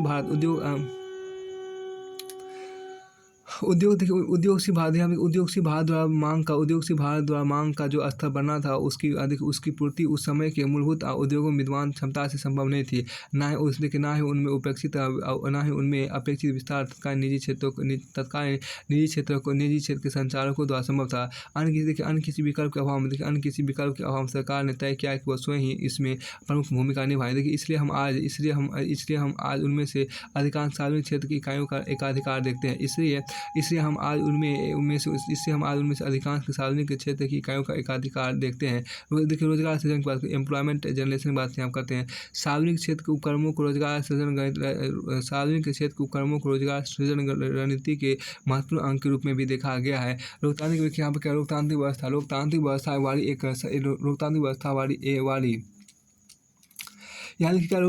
वाली एक सरकार मात्र अर्थशास्त्र पर ही केंद्रित नहीं रह सकती, बल्कि उसे राष्ट्र के सामाजिक और राजनीतिक आयामों पर विचार करना होता है। आर्थिक लक्ष्यों की भी पूर्ति करनी पड़ती है। सब देश निर्धनता की गंभीर समस्या जूझ रहा था। श्रम शक्ति में तीव्र वृद्धि हो रही थी। निर्धन लोगों को रोजगार प्रदान करना गरीबी उन्मूलन का समय सिद्ध उपाय है। लेकिन सार्वजनिक क्षेत्र के उपक्रमों से अपेक्षा की गई कि वे रोजगार योग्य श्रम शक्ति अथवा कार्य शक्ति के लिए पर्याप्त रोजगार सृजित करेंगे। अब आगे हम देखें क्या कि देश में सामाजिक परिवर्तन की जरूरत अनुभव की जा रही थी। देश में ज़्यादातर लोगों की आर्थिक स्थिति जाति व्यवस्था से जुड़ी थी, जिसमें जमीन का स्वामित्व ऊंची जातियों के हाथ में था, जबकि जमीन 80% से लोगों की आजीविका एकमात्र साधन था। भूमि सुधार की महत्वाकांक्षी नीति को लागू करने के साथ साथ सरकार ने समाज के निर्भर वर्गों के सरकारी नौकरियों आरक्षण की भी व्यवस्था की। नई बनते सार्वजनिक उपक्रमों से यह अपेक्षा थी कि उनके लिए सृजित नौकरियों का वितरण सरकार अपनी आरक्षण नीति के अनुसार कर सकेगी। यानी आरक्षण को सामाजिक परिवर्तन के लिए एक आर्थिक औजार के रूप में इस्तेमाल किया जा सकता था। यानी कि ऐसे अनपूंजी साधनों क्षेत्रकों के लिए जिनमें सरकारी कंपनियां प्रवेश करने वाली थी, निवेश की जाने वाली राशि का प्रबंध कोई आसान कार्य नहीं था। सरकार का आरोपण बल्कि अंतिम उपाय के रूप में मुद्रा की छपाई के माध्यम से भी निधि का प्रबंध कर रही थी। सरकार उच्च का आरोपण था भारी सार्वजनिक ऋणग्रस्तता को रोजगार पाने योग्य आबादी को रोजगार प्रदान करके औचित्य प्रदान करने की कोशिश कर रही थी। यानी कि क्या कि सरकार सार्वजनिक उपक्रमों को ट्रिकल डाउन इफेक्ट का केंद्र समझ रही थी। सरकार सार्वजनिक उपक्रमों को ट्रिकल डाउन इफेक्ट का केंद्र समझ रही थी। सरकार ने सार्वजनिक उपक्रमों को स्थापित करने एवं चलाने के लिए सब कुछ किया, क्योंकि ऐसा समझा जा रहा था कि इनके लाभ रिस्क कर ट्रिकल लोगों तक पहुँचेंगे और अंतर्देश में वृद्धि और विकास को ही बल मिलेगा। लेकिन सार्वजनिक देखिए यहाँ पर सार्वजनिक उपक्रमों के बाद सार्वजनिक उपक्रमों के रोजगार को ट्रिकल डाउन सिद्धांत के प्रभाव में सामान्यतः समझा गया। एक समय नेहरू जी ने सार्वजनिक उपक्रमों का एक समय आपको नेहरू जी ने सार्वजनिक उपक्रमों का उल्लेख आधुनिक भारत के मंदिर टेम्पल्स ऑफ मॉडर्न इंडिया के रूप में किया। सरकार तो इनके माध्यम से धन प्रवाह सरकार तो उनके माध्यम से सरकार तो उनके माध्यम से घर परिवार को नौकरी देने की प्रतिबद्ध थी। इसमें भविष्य में श्रम बल के आयामों का आकलन नहीं किया गया, ना ही इतने बड़े पैमाने पर रोजगार सृजित करने के जरूरी संसाधनों के ध्यान में रखा गया। लेकिन सरकार नए सार्वजनिक उपक्रमों की स्थापना करती गई। लेकिन सरकार को नए सार्वजनिक उपक्रमों की स्थापना करती गई बिना इसके वित्तीय परिणामों की परवाह किए। केवल यह मानकर कि वे समर्थपूर्ण वृद्धि के वास्तविक इंजन है। सार्वजनिक उपक्रमों के रोजगार सृजन के दायित्व को इस सीमा तक विस्तारित किया गया है कि अधिकांश इकाइयों में श्रम शक्ति की अत्यधिक आपूर्ति होगी। परिणामस्वरूप सार्वजनिक इकाइयों में मुनाफा तथा लाभ श्रमिक को परिणामस्वरूप आप यहाँ की खास बात करके सार्वजनिक उपक्रमों के रोजगार सृजन के दायित्व को इस सीमा तक विस्तारित किया गया कि अधिकांश इकाइयों में श्रम शक्ति की अत्यधिक आपूर्ति होगी। परिणामस्वरूप सार्वजनिक इकाइयों को मुनाफा तथा लाभ श्रमिकों को वेतन, पेंशन तथा भविष्य निधि खाते में खपने लगा। अंतिम दो मदों का विलंबित वित्तीय प्रवाह हुआ। अब यहाँ देखिए मुनाफा, यहाँ पे क्या मुनाफा था, सामाजिक क्षेत्र का विकास, profit and development of the social sector की बात करते हैं। देखिए यहाँ पर सरकार द्वारा सार्वजनिक उपक्रमों में किए जाने वाले निवेश की प्रकृति संपत्ति सृजन की थी, तथा इन इकाइयों को उत्पादक गतिविधियों में लगना था। जो वस्तु एवं सेवा इन इकाइयों द्वारा उत्पादित एवं विक्रय की जानी थी, उनसे सरकार को आय सुनिश्चित थी। सरकार की इस आय को खर्च करने की एक सचेत नीति थी। इस आय का उपयोग सामाजिक वस्तु यानी सार्वजनिक वस्तु पब्लिक गुड्स की आपूर्ति में करना था और इस प्रकार भारत में एक विकसित सामाजिक क्षेत्र को खड़ा करना था। सामाजिक वस्तु सरकार का आशय भारतीय जनता को कतिपय वस्तु एवं सेवाओं की सार्वभौम आपूर्ति सुनिश्चित करना था। अब इसके अंतर्गत शिक्षा, स्वास्थ्य, पोषण, पेयजल, सामाजिक सुरक्षा आदि शामिल थी। इसका अर्थ यह कि सार्वजनिक उपक्रमों को सामाजिक क्षेत्र के विकास के लिए राजस्व उपार्जन के माध्यम के रूप में देखा गया। अनेक कारणों से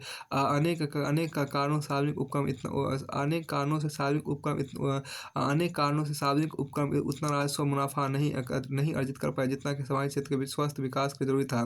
देखिए स्वस्थ विकास का कुछ जरूरी था।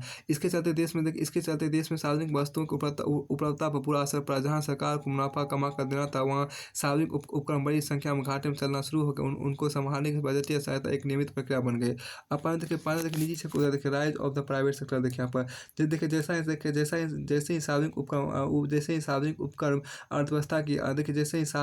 अर्थव्यवस्था की आधारभूत संरचना मूलभूत उद्योगों की आपूर्ति दायित्व ले लेंगे। अब देखिए यहाँ पर जैसे ही सार्वजनिक उपक्रम अर्थव्यवस्था के आधारभूत संरचना मूलभूत उद्योगों की आपूर्ति का दायित्व ले लेंगे, वैसे ही निजी क्षेत्र उद्योगों के लिए भी आधार तैयार होता जाएगा। अब हम आगे देखिए क्या कि देश में निजी क्षेत्र उद्योगों के उदय के साथ औद्योगिकरण की प्रक्रिया पूर्ण हो जाएगी। सार्वजनिक उपक्रमों के लिए जो भूमिका निर्धारित की गई थी, उनमें यह सबसे अधिक दूरदृष्टि संपन्न भूमिका यही थी। अन्य भूमिकाओं का क्या हुआ, यह एक अलग मामला है जिस पर हम तब लौटेंगे जब देश के औद्योगिक परिदृश्य पर चर्चा करेंगे। और यहाँ हमने विश्लेषण किया कि क्यों भारत सरकार ने स्वतंत्रता पश्चात सार्वजनिक क्षेत्र के विस्तार के लिए ऐसी महत्वाकांक्षी योजना तैयार की थी। इसके अतिरिक्त सार्वजनिक उपक्रमों को स्थापित करने के पीछे विकासात्मक चिंताओं से जुड़ी अन्य बातें भी थी, जैसे उत्पादन में आत्मनिर्भरता, उत्पादनों को आत्मनिर्भरता, संतुलित प्रादेशिक विकास, लघु एवं आनुषंगिक उद्योगों का विस्तार, देखिए निम्न एवं स्थिर मुद्रास्फीति दर, भुगतान संतुलन में दीर्घकालिक समय बीतने के साथ सार्वजनिक उपक्रमों ने देश की उन्नति और विकास में महत्वपूर्ण भूमिका निभाई।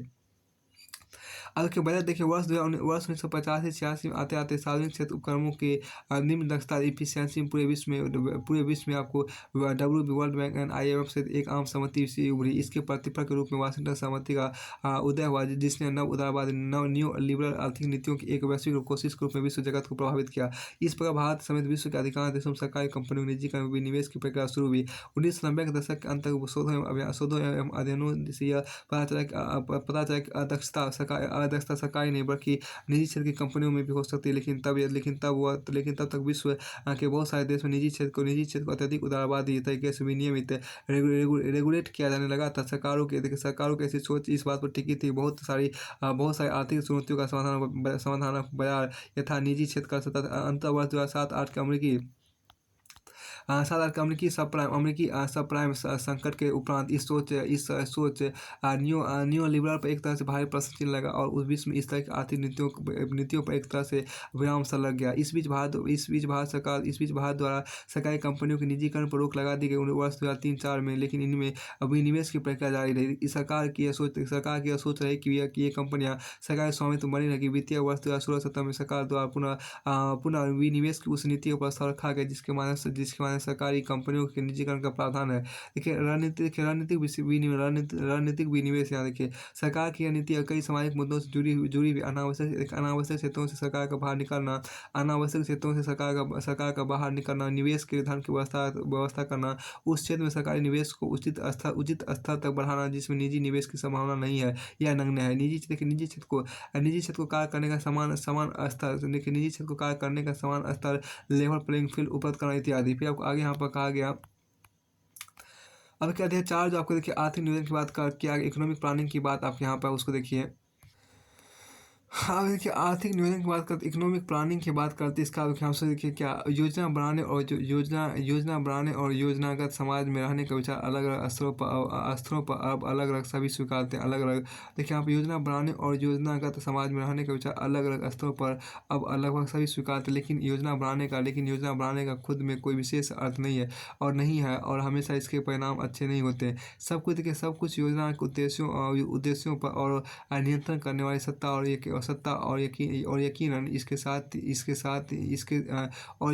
साथ इसके पीछे खड़ी सरकार पर निर्भर करता है। इस अध्याय में प्रस्तावना, परिभाषा, नियोजन का उद्भव और प्रसार, नियोजन के प्रकार देखिए। नियोजन के ये प्रकार यहाँ पर देखिए कि प्रस्तावना जिसको हम इंट्रोडक्शन बोलते हैं।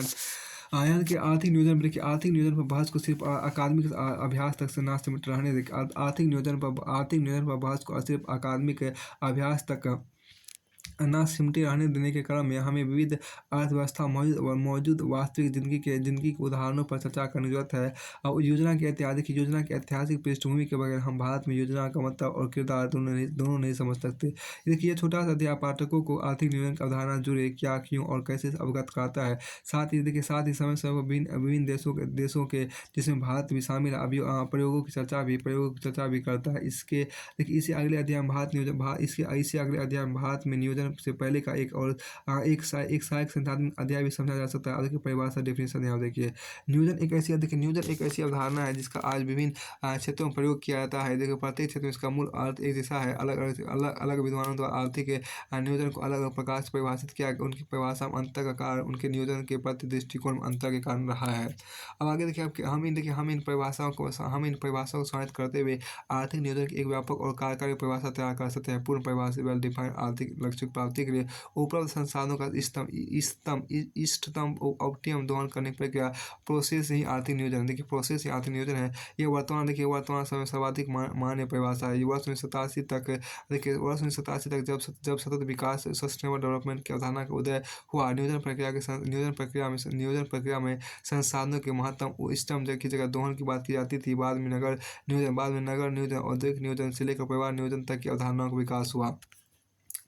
साल 1938 में भारतीय राष्ट्रीय कांग्रेस ने पहली बार राष्ट्रीय योजना समिति नेशनल प्लानिंग कमेटी की स्थापना की जिसने देश में योजना निर्माण को परिभाषित करने की कोशिश की। 1940 में समिति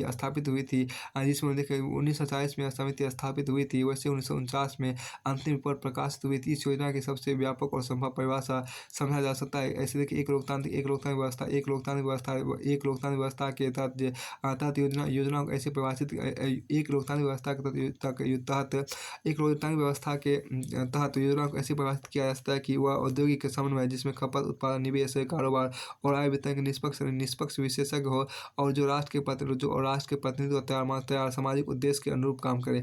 ऐसी योजना को न सिर्फ अर्थव्यवस्था और जीवन स्तर उत्थान के दृष्टिकोण से देखा जाए बल्कि इसमें सांस्कृतिक और आध्यात्मिक मूल्यों एवं जीवन के मान्य पक्ष भी शामिल हो। अब 1930 यानी कि 1930 के दशक के अंत तक यह राजनीतिक सहमति बन चुकी थी। स्वतंत्र भारत एक नियोजित अर्थव्यवस्था होगा। जब 1950 के शुरू में भारत ने आर्थिक योजना बनाने की शुरुआत की, तब भारतीय योजना आयोग ने भी इस योजना को परिभाषित किया। देखिए, योजना आयोग के अनुसार आपको सभी नीतियों को ढांचागत रूप देने के संदर्भ में योजना उद्देश्यों को सुपरिभाषित प्रणाली को शामिल करती है।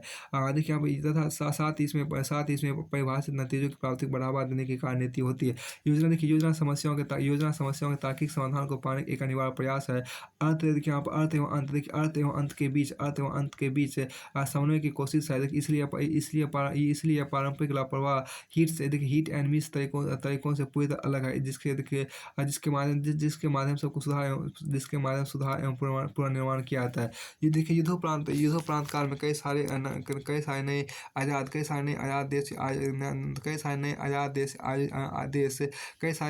देश आयोजना की तरफ आकर्षित हुए। बदलाव की कई सारी शक्तियाँ औद्योगिकरण के बाद कई आवश्यकताओं या विकास प्रक्रिया की निरंतरता के मुद्दे कारण योजना निर्माण के मूल विचारों को संशोधित करती रही।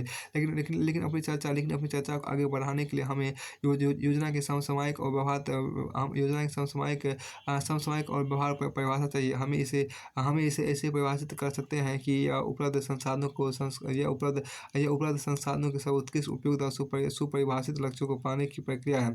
आर्थिक योजना के निर्माण के दौरान सरकार विकास लक्ष्यों को निर्धारित करती है और एक लंबे समय में लिए गए आर्थिक फैसलों के बीच सोच विचार कर समन्वय बिठाने की कोशिश करती है, ताकि देश को प्रभावित करने वाले तत्वों जैसे आय, खपत, रोजगार, बचत, निवेश, आयात निर्यात वगैरह की वृद्धि और स्तर को प्रभावित, निर्देशित और कुछ मामलों में नियंत्रित किया जा सके।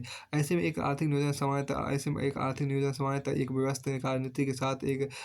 कार्यनीति के साथ दिए गए समय में निश्चित आर्थिक लक्ष्य को पाना है। आर्थिक योजना व्यापक या आंशिक हो सकती है। आर्थिक योजना व्यापक एवं आंशिक हो सकती है। एक विस्तृत योजना अर्थव्यवस्था के सभी बड़े पहलुओं को समाहित करने का आपको लक्ष्य निर्धारित करती है। वही एक आंशिक योजना अर्थव्यवस्था के एक हिस्से जैसे कृषि, उद्योग, निजी क्षेत्र आदि के लिए लक्ष्य निर्धारित करती है। अगर व्यापक संदर्भ में ले तो योजना निर्माण की प्रक्रिया अपने आप में एक अभ्यास है, जिसमें सरकार सबसे पहले सामाजिक उद्देश्य चुनती है, इसके बाद कई लक्ष्य निर्धारित करती है, जैसे आर्थिक लक्ष्य, और अंत में एक विकास योजना लागू करवाने, उसकी तालमेल बिठाने और उसकी निगरानी करने के लिए ढांचागत काम करती है। यह भेद साफ होना चाहिए योजना का ख्याल योजना का ख्याल सबसे पहले व्यावहारिक रूप में आया तथा अमल करने वाले देशों ने अनुभवों के अध्ययन और सर्वेक्षणों के आधार पर बाद में इसके सिद्धांतों का उद्भव हुआ। इसलिए योजना निर्माण की दिशा में व्यवहारिक इसलिए योजना निर्माण की दिशा व्यवहार से सिद्धांत की ओर है। योजना निर्माण की प्रकृति और तय के दोनों इसी कारण एक दूसरे से देश से दूसरे देश में एक समय से दूसरे समय में बदलते रहते हैं। आगामी पृष्ठों हम पढ़ेंगे कि समय के साथ नियोजन के तरीके स्वयं भी इजाद हुए, क्योंकि कई देशों ने इससे प्रयोग किए। आज के व्यवहार परिभाषा के अनुसार हम योजना निर्माण के लिए योजना निर्माण के बारे में यह चीज़ देख सकते हैं। पर योजना एक प्रक्रिया है, इसका मतलब हुआ कि प्लानिंग कुछ करने की प्रक्रिया है। जब तक हमारी जिंदगी से जुड़े लक्ष्य और उद्देश्य बचे रहेंगे, तब तक यह प्रक्रिया चालू रह सकती है। हमारी ज़रूरतों के बदलते स्वरूप के साथ योजना निर्माण की प्रक्रिया के स्वरूप और अभिप्राय में बदलाव देखे जा सकते हैं। प्लानिंग अपने आप में एक अंत नहीं है। जिस प्रकार प्रक्रिया तेज होती है और मंद प्रति दिशा बदलती रहती है, वही सब कुछ योजना निर्माण में भी होता है। योजना निर्माण के सुपरिभाषित लक्ष्य योजना निर्माण को सुपरिभाषित लक्ष्य चाहिए। देखिए, हम दूसरे विश्व युद्ध के बाद कई देश विकास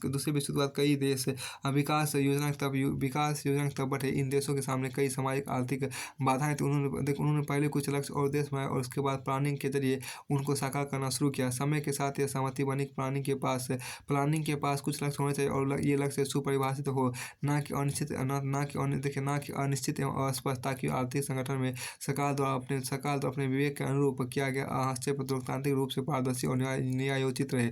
यहाँ तक कि कई लोकतांत्रिक देशों में जैसे जैसे यूएसएसआर, चीन, पोलैंड आदि भी प्लानिंग के लक्ष्य साफ तौर पर परिभाषित होते रहे हैं। देखिए यहाँ पर क्या कि अब उपलब्ध संसाधनों का सर्वोत्कृष्ट उपयोग उपलब्ध संसाधनों का सर्वोत्कृष्ट उपयोग होना चाहिए।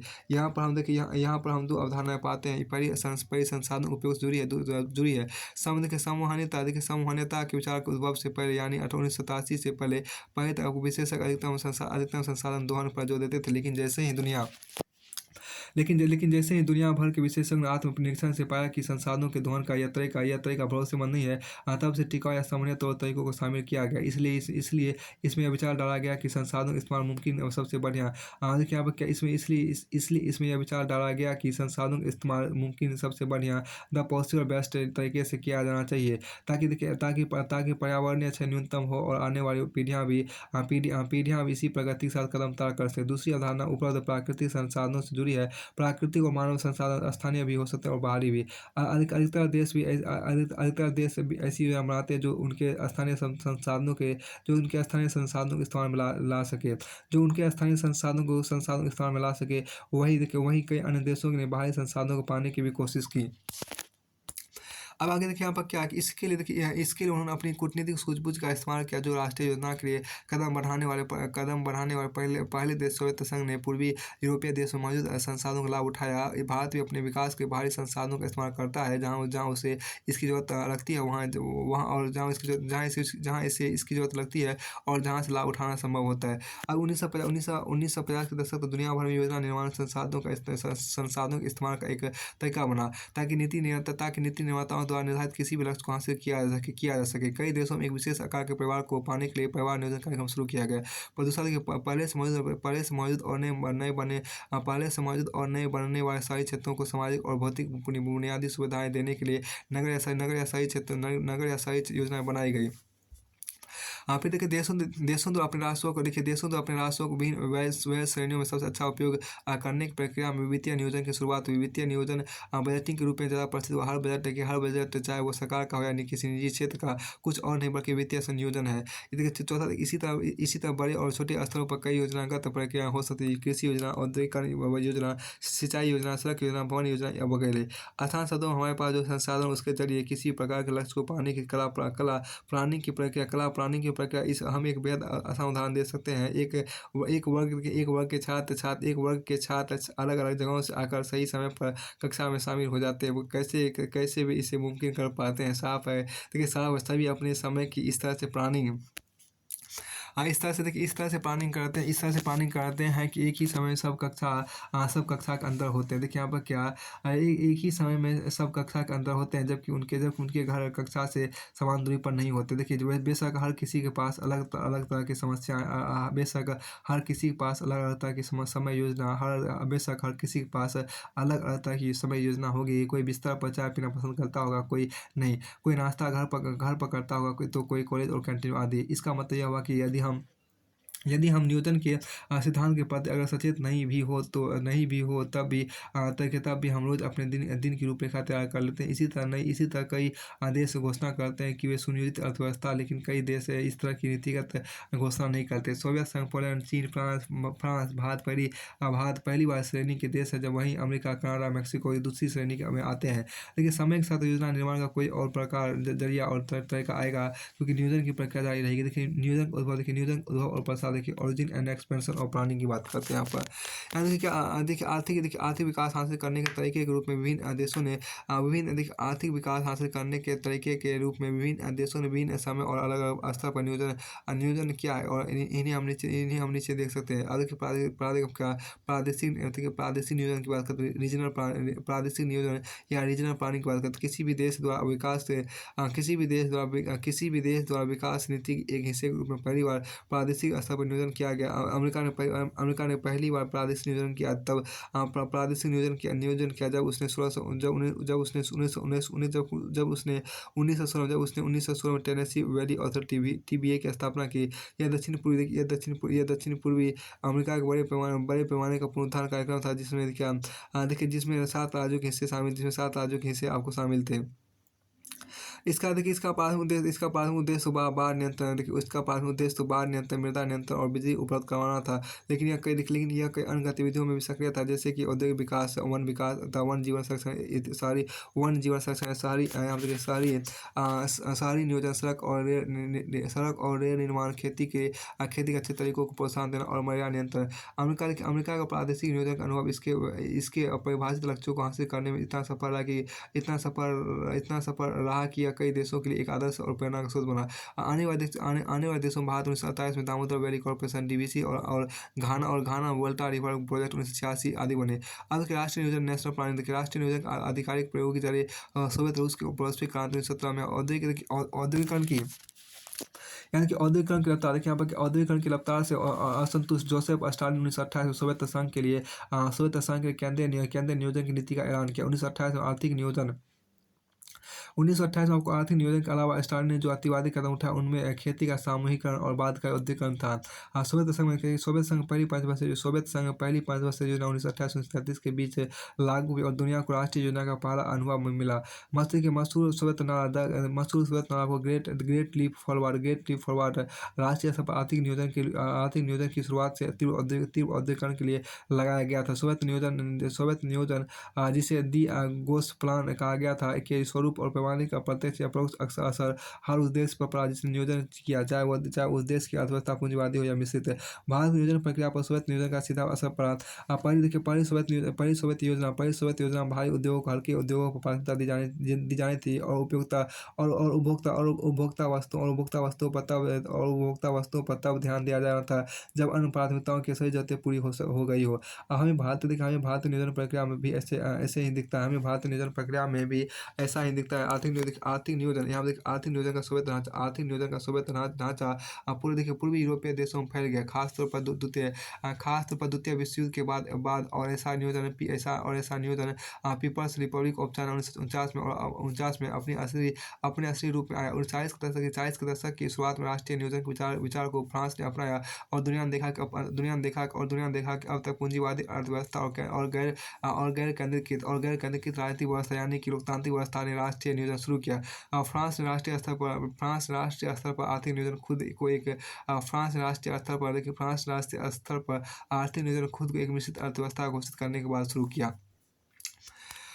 देखिए नियोजन के प्रकार, देखिए टाइप्स ऑफ प्लानिंग, देखिए सोवियत संघ के पहली बार राष्ट्रीय योजना शुरू करने के बाद कई अन्य देशों ने इसका अनुसरण किया, लेकिन उनके तरीके और व्यवहार अलग थे।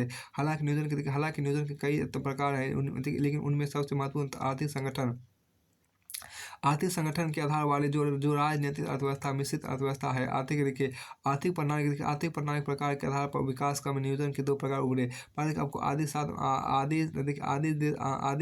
नियोजन, देखिए आदेशात्मक नियोजन, देखिए इम्पेरेटिव प्लानिंग, देखिए राजनीतिक अर्थव्यवस्थाओं की नियोजन प्रक्रिया को समाजवादी या साम्यवादी आदेशात्मक नियोजन कहा जाता है। ऐसे नियोजन को लक्ष्य टारगेट आधारित नियोजन भी कहते हैं। ऐसे नियोजन के दो प्रकार होते हैं, पहला देखिए समाजवादी एवं साम्यवादी।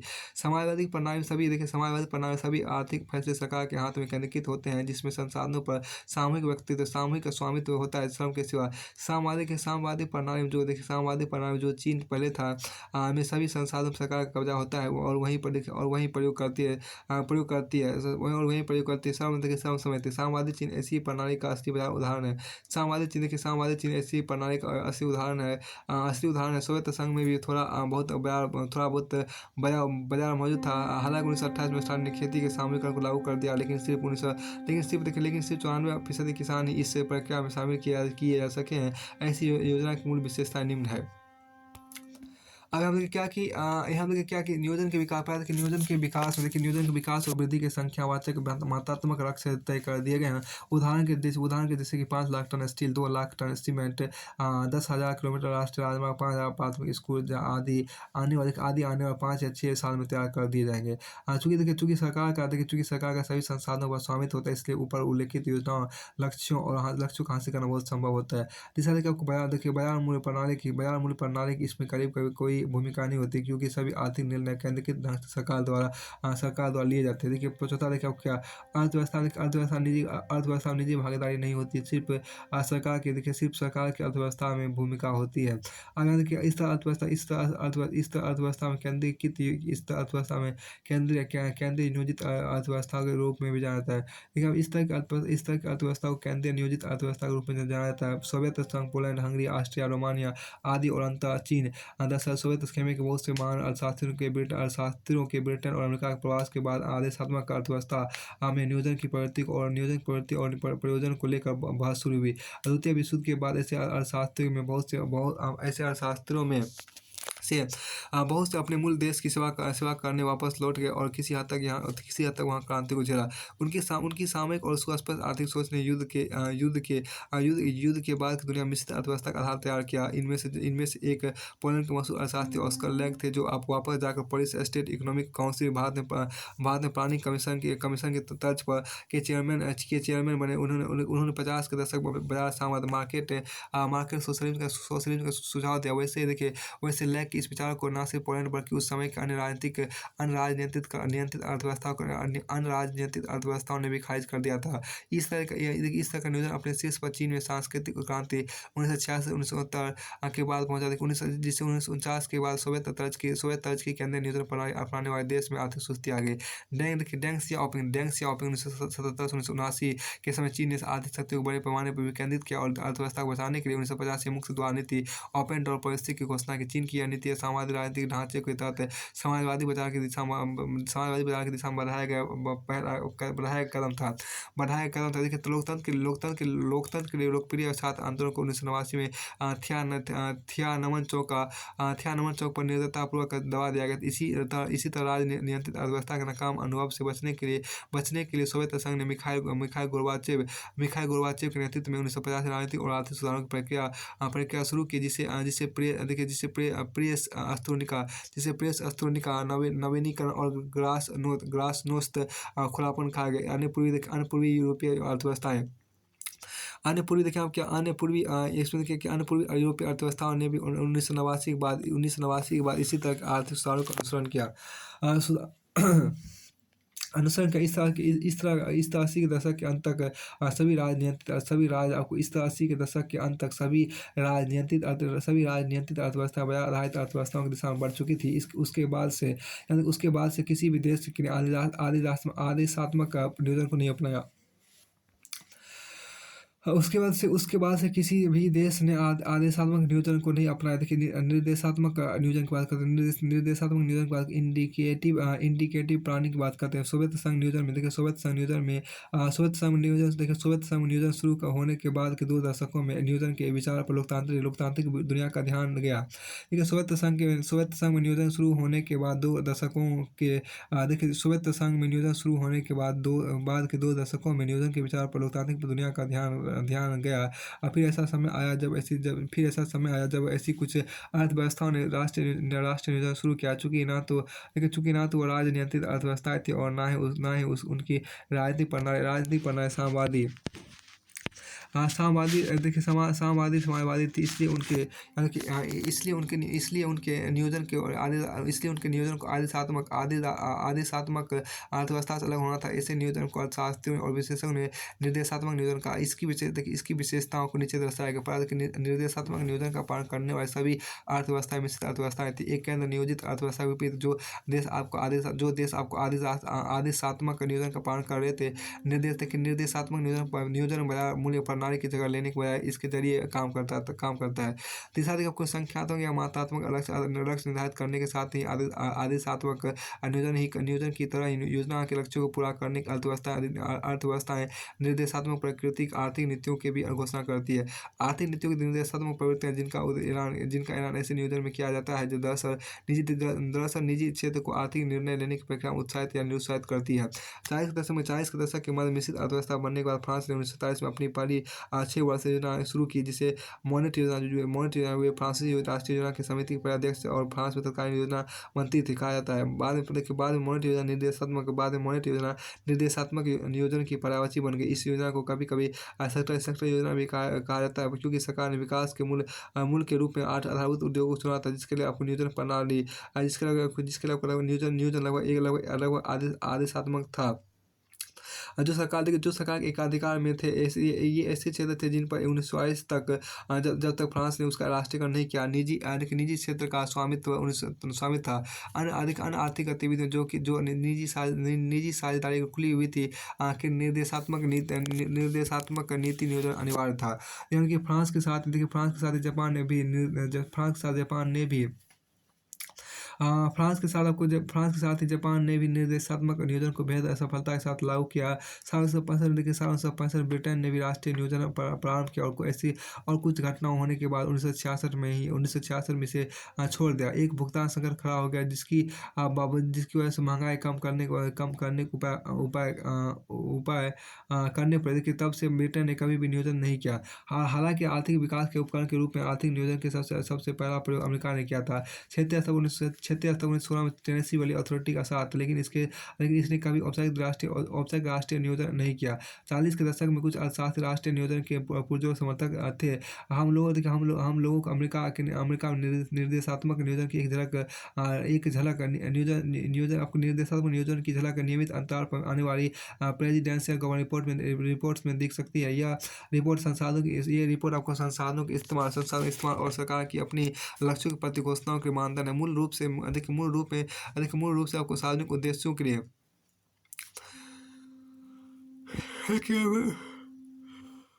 मूल रूप से सार्वजनिक उद्देश्यों के निजी क्षेत्र को प्रोत्साहित करने के मिश्रित अर्थव्यवस्था निर्देशात्मक नियोजन का जिस तरह प्रयोग करती है, उससे विकास के लक्ष्य तभी हासिल किए जा सकते हैं जब सरकारी और निजी उद्यम एक ही साइकिल के दो सवारों की तरह काम करें। अब देखिए यहाँ पर क्या कि इसलिए योजना के लक्ष्यों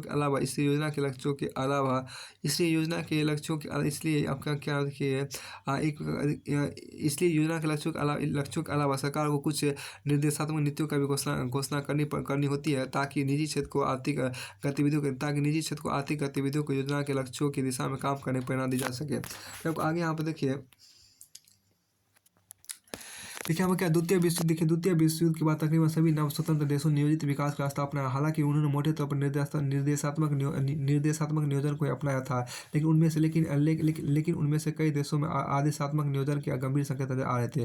भारत के संदर्भ आदेशात्मक नियोजन के प्रति भारी झुकाव को 1991 में आर्थिक सुधार शुरू होने के बाद ही दुरुस्त या ठीक किया जा सका। आज दुनिया भर में ज्यादातर देशों में केवल मिश्रित अर्थव्यवस्थाएं, किसी भी देश के विकास की योजना केवल सांकेतिक प्रकार की हो गई है। वाशिंगटन समझ 1950 से 1998 के सैंटियागो नई समिति और विश्व व्यापार संगठन 1995 के तहत विकास को बढ़ावा देने में बयान की जरूरत और भूमिका के पुनरुत्थान के बाद सिर्फ सांकेतिक नियोजन ही संभव रहेगा, क्योंकि सरकार विशेषकर सामाजिक महत्व के क्षेत्र यानी पोषण, स्वास्थ्य, पेयजल, शिक्षा, सामाजिक सुरक्षा आदि पे सीमांत भूमिका निभा रही थी। इसी प्रकार आपको नियोजन की प्रक्रिया क्षेत्रीय, सेक्टोरल एवं स्थानिक टीएल भी हो सकती है, जहाँ क्षेत्रीय नियोजन अर्थव्यवस्था किसी क्षेत्र का विशेष यथा कृषि, उद्योग या फिर सेवा पर बल देता है। वहीं स्थानिक नियोजन स्थानिक प्रारूप यथा स्थान विशेष जनसंख्या के वितरण एवं आर्थिक गतिविधियों विशेष बल देता है। नियोजन का वर्गीकरण इसके समाज की मूल व्यवस्था वैल्यू सिस्टम के प्रति दृष्टिकोण के आधार पर भी किया जाता है। इस हाल के वर्षों को समाचारों में इस अति महत्वपूर्ण एवं समसामयिक वर्गीकरण नियोजन के दो प्रकार माने जाते हैं: तंत्र नियोजन सिस्टम प्लानिंग एवं मानकीय नियोजन नॉर्मेटिव प्लानिंग। तंत्र नियोजन सामाजिक मूल्यों की व्यवस्था के प्रति उदासीन न्यूट्रल होता है तथा इसका पूरा ध्यान आर्थिक लक्ष्यों पर होता है। देखिए सामाजिक सांस्कृतिक प्रारूप नहीं के बराबर ध्यान देते हुए इस नियोजन के लक्ष्यों पर एक प्रकार का यांत्रिक मैकेनिकल बल दिखता है। चूंकि नियोजन की यह प्रणाली आधुनिक काल के लोकतांत्रिक आधार निरपेक्षता एवं समानता के आदर्शों के अनुकूल थी। अतः समय अंतर में यह विश्व के नियोजन की सबसे स्वीकार्य प्रणाली बनी। सामाजिक विविधता के प्रति इसकी उच्च उदासीनता इसे भारत में एक लोकप्रिय नियोजन प्रणाली के रूप में स्थापित कर सकी। मानकीय नियोजन समाज, देखिए मानकीय नियोजन समाज की मूल व्यवस्था पर आधारित नियोजन है। इसके अंतर्गत नियोजित विकास की प्रक्रिया लक्षित जनसमूह के मूल्य विधान के प्रति संवेदनशील होता है, या यूं कहें कि लक्षित जनसंख्या के मूल्य विधान के अनुसार ही उनके विकास की रणनीति तैयार की जाती है। नियोजन की विविधीकृत प्रणाली लोकप्रिय नहीं रहता। समष्टि मैक्रो स्तर का इसका प्रयोग 21वीं सदी के पहले दशक के पूर्व 21वीं सदी के पहले दशक के पूर्व नहीं हो सका। देखिए व्यवहारवादी अर्थशास्त्र बिहेवियरल इकोनॉमिक्स को स्वीकृति मिलने के बाद नियोजन की इस प्रणाली का विश्व में प्रचलन बढ़ने लगा। विश्व के नीति निर्माताओं के बीच इस नियोजन की स्वीकार्यता विश्व खुशहाली रिपोर्ट 2012 एवं विश्व विकास रिपोर्ट 2015 विश्व बैंक की प्रकाशन के बाद तेजी से बढ़ी। इन दस्तावेजों में विकास की प्रक्रिया को बढ़ावा देने के लिए अलक्षित जनसंख्या के व्यवहारिक पहलुओं को शामिल करने की सलाह दी गई।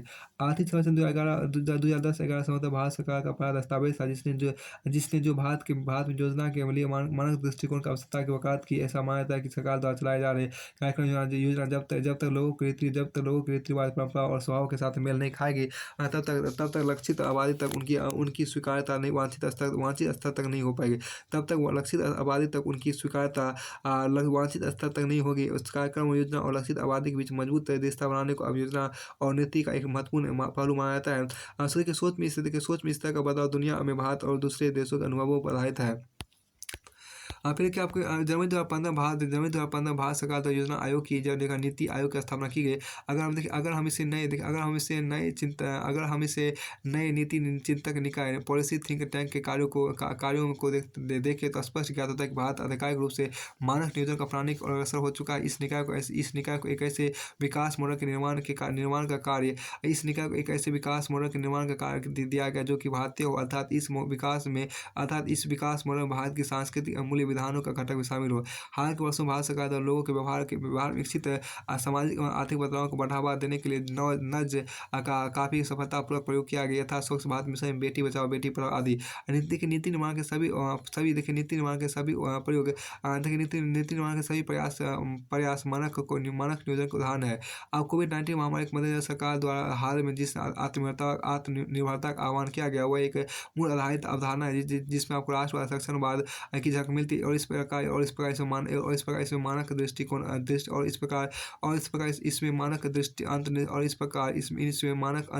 सन्निहित है।